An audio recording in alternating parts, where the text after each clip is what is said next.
Gentili telespettatori, benvenuti alla 13ª puntata di Guarda che Stella, il magazine televisivo dedicato a Rivignano sui dintorni. Puntata divisa in due parti, perché noi registriamo il sabato e la domenica, ma in questi 10 minuti vi offriremo due iniziative. La prima, dove ci troviamo adesso, siamo a Flambruzzo ed è l'inaugurazione, devo per forza leggere perché altrimenti la vecchiaia fa brutti scherzi, insomma questo nuovo centro particolare riservato ai bimbi dai 0 ai 3 anni. Sentiremo i protagonisti. Poi nella seconda parte ci trasferiremo a Rivignano per conoscere e soprattutto capire bene una bellissima iniziativa. Una suora, pensate, che compie 100 anni, che è qui a Rivignano, e arriverà, insomma, tutto da scoprire. Come si dice in questi casi, let's go, allacciate le cinture e si parte. Signor Sindaco, quest'oggi inaugurazione di questo importante centro che aggrega i bambini dai 0 ai 3 anni, dunque un ulteriore passo per il sociale fatto dalla sua amministrazione comunale. Sì, certo, noi fin dall'inizio avevamo molto puntato all'importanza delle azioni che l'amministrazione comunale può fare per l'infanzia. Infatti abbiamo subito voluto ristrutturare radicalmente l'asilo, la scuola materna Duca d'Aosta, poi abbiamo puntato sul pediatra e questo è un altro risultato, quello appunto per la prima infanzia da 0 a 3 anni, per il quale si è molto battuto il nostro assessore ai servizi sociali Vanessa Avello e che è stato realizzato grazie al supporto, alla collaborazione indispensabile di questa associazione Punto e Virgola e dei tanti volontari che hanno lavorato trasformando questa stanza sorda e grigia in una colorata aula per ricevere questi bambini in maniera allegra e dignitosa. Possiamo definirlo un servizio a chilometro zero? Sì, è un servizio qui che è presente e che appunto consentirà ai genitori di avere un primo confronto con altri genitori e ai bambini piccolissimi di potersi iniziare a rapportare con i loro coetanei ancora prima di andare all'asilo. Presidente, finalmente è stata inaugurata questa struttura che è un servizio in più che è data alla comunità. Sicuramente sì, questo per noi, ringraziamo le amministrazioni comunali, speriamo sia un trampolino di lancio per fornire sempre più servizi alle famiglie e quindi ai bambini. Cosa vuol dire dare questo servizio? Dare questo servizio per noi è stato veramente bellissimo perché tutte le nostre operatrici alla fine volevano lavorare e fare questo per i bambini 0-3 anni perché effettivamente mancava.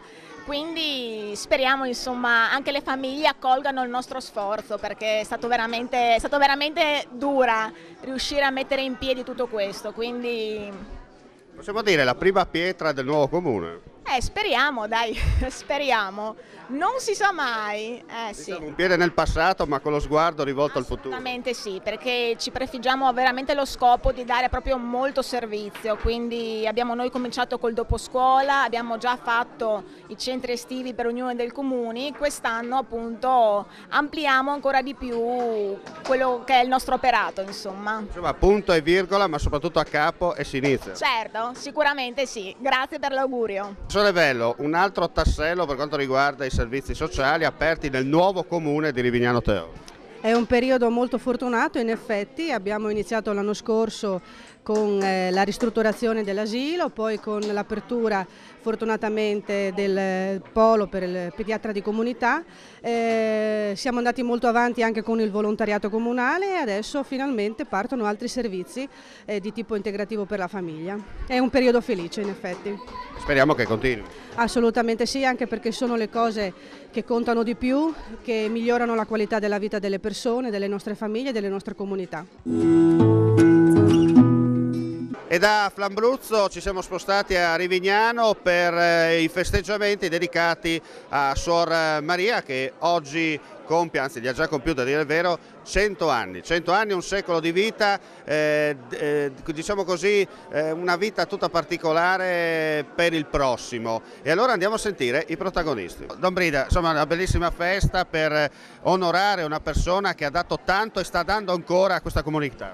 Esatto. Una persona che con la sua semplicità, con la sua umiltà, può far vedere ancora oggi dove si può trovare un senso nella vita. E un senso nella vita si può trovare proprio nel Signore, perché se il Signore diventa il centro della vita, anche gli altri diventano il centro. E Suor Maria Luisa lo ha dimostrato, perché non è solo un qualcosa al passato, ma è un qualche cosa al presente, perché lei adesso certamente non può muoversi come faceva fino a poco tempo fa. Però diciamo che con il suo spirito aiuta anche i giovani a capire come funziona la vita. È un sostegno straordinario solo a guardarla, il suo sorriso, la sua serenità e la sua parola che dice ancora oggi in tutte le situazioni. Facciamo gli auguri. Un augurio di tutto cuore, proprio con tutto il mio peso, ecco, e oltre. Una grande festa che per ricordare soprattutto per dire che queste ore di 100 anni siamo come insegna tanto a noi. Sì, hanno finito mai di insegnare che persone che soprattutto con che calma, con che tranquillità che hanno dentro di loro, insegneranno sempre e quando non sono più resterà il suo insegnamento.